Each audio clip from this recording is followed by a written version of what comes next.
हजरत बिलाल हबशी रजी अल्लाह ताला अन्हो उन अव्वलीन लोगों में से हैं जिन्होंने शुरू में इस्लाम कबूल किया, जिनको दुनिया में ही जन्नत की बिशारत दे दी गई थी। हजरत बिलाल हबशी रजी अल्लाह ताला अन्हो मक्के में पैदा हुए। बुनियादी तौर पर आपका ताल्लुक अबी सीना से था। सहाबा और रवायात के मुताबिक आपका कद ऊंचा और रंग स्याह था। इनकी वालिदा एक गुलाम थी जिन्हें उमैया बिन खलफ ने खरीदा था। उमैया बिन खलफ इस्लाम का बहुत बड़ा दुश्मन था। जब हजरत बिलाल ईमान लाए तो उमैया बिन खलफ ने हजरत बिलाल हबशी रजी अल्लाह ताला अन्हो पर जुल्म करने शुरू कर दिए और इनका ये रोज का मामूल बन चुका था। एक दिन हजरत मोहम्मद सल्लल्लाहु अलैहि वसल्लम हजरत बिलाल हबशी रजी अल्लाह ताला अन्हो से, आप ऐसा क्या करते हैं? मैंने कल ख्वाब में देखा कि आप जन्नत में मुझसे भी आगे चल रहे हैं और आपके कदमों की आवाज झूम रही है। इस पर हजरत बिलाल हबशी रजी अल्लाह ताला अन्हो ने जवाब दिया, या रसूल अल्लाह, मेरा जब भी वजू टूटता है तो मैं दोबारा वजू करके 2 रकात नफल अदा करता हूँ। एक बार एक सहाबी ने हजरत बिलाल हबशी रजी अल्लाह ताला अन्हो को एक हबशी औरत का बेटा कहकर बुलाया, तो आपको ये बात बिल्कुल भी पसंद नहीं आई, तो आप ये बात लेकर आप सल्लल्लाहु अलैहि वसल्लम के पास गए। जब हजरत मोहम्मद सल्लल्लाहु अलैहि वसल्लम के पास ये सारी बात पेश की गई तो आप सल्लल्लाहु अलैहि वसल्लम ने उस सहाबी को मुखातब करते हुए फरमाया कि आप लोगों में से अभी भी ज़माने जाहिलियत की बातें नहीं गई। आप सल्लल्लाहु अलैहि वसल्लम ने फरमाया, मैं जितना एक सफेद औरत का बेटा हूँ उतना ही काली औरत हलीमा सादिया का भी बेटा हूँ। एक सहाबी की बेटी जवान हो गई और उनके साहबजादे आप सल्लल्लाहु अलैहि वसल्लम की बारगाह में हाजिर हुए और अपनी बहन के रिश्ते के बारे में मशवरा चाहा। नबी करीम सल्लल्लाहु अलैहि वसल्लम ने फरमाया, बिलाल के बारे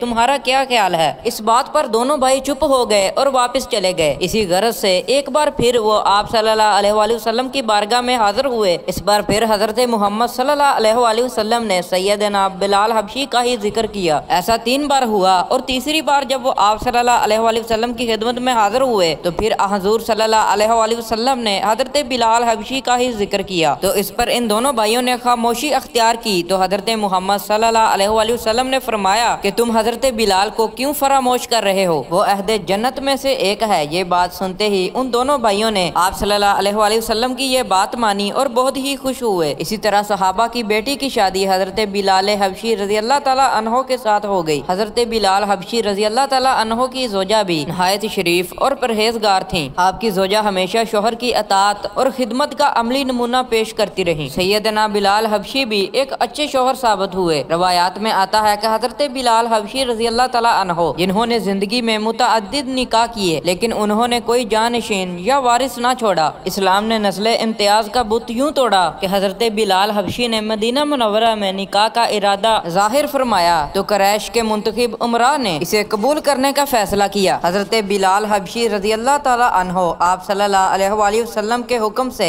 किसी बेसहारा की तलाश में थे कि वो कुछ माल अता कर सकें। उसी दौरान आपको आपका एक भाई आता हुआ नजर आया जो यमन से आपको ही मिलने के लिए आ रहा था। जब आपके करीब पहुंचा तो आपने पूछा कि कहां से आ रहे हो? तो आपके भाई ने जवाब दिया कि मैं यमन से आ रहा हूं, रिश्ते की तलाश में हूं कि कहीं मेरा निकाह हो जाए। हजरत बिलाल रजी अल्लाह ताला अन्हो पूछते हैं कि कहीं कोई बात बनी? हजरत बिलाल रजी अल्लाह ताला अन्हो के भाई ने जवाब दिया कि यमनियों की फरमाइश है कि अगर आप हजरत बिलाल हबशी रजी अल्लाह ताला अन्हो को इधर ले आए तो आपका निकाह हो जाएगा, इसीलिए मैं इतना सफर तय करके यहाँ तक आया हूँ। हजरत बिलाल हबशी रजी अल्लाह ताला अन्हो हजरत मोहम्मद सल्लल्लाहु अलैहि वसल्लम से इजाजत लेते हुए यमन रवाना हुए। उन्होंने जब हजरत बिलाल हबशी रजी अल्लाह ताला अन्हो से इनके भाई के बारे में पूछा तो आप रजी अल्लाह ताला अन्हो फरमाते हैं कि ये ना तो दीन में अच्छे हैं और ना ही इनकी आदत अच्छी हैं, चाहो तो इसे रिश्ता दे दो, चाहो तो इनकार कर दो। यानी हजरत बिलाल हबशी रजी अल्लाह ताला अन्हो ने अपने भाई की हामी नहीं भरी क्योंकि उनको उनकी आदत के बारे में पता था। दोस्तों, उम्मीद करता हूँ कि आज की हमारी वीडियो आपको पसंद आई होगी। हमारी वीडियो को लाइक कर दें और चैनल को सब्सक्राइब करना ना भूलिएगा ताकि आने वाली न्यू वीडियो की नोटिफिकेशन आप तक पहुँच सके। अल्लाह हाफिज।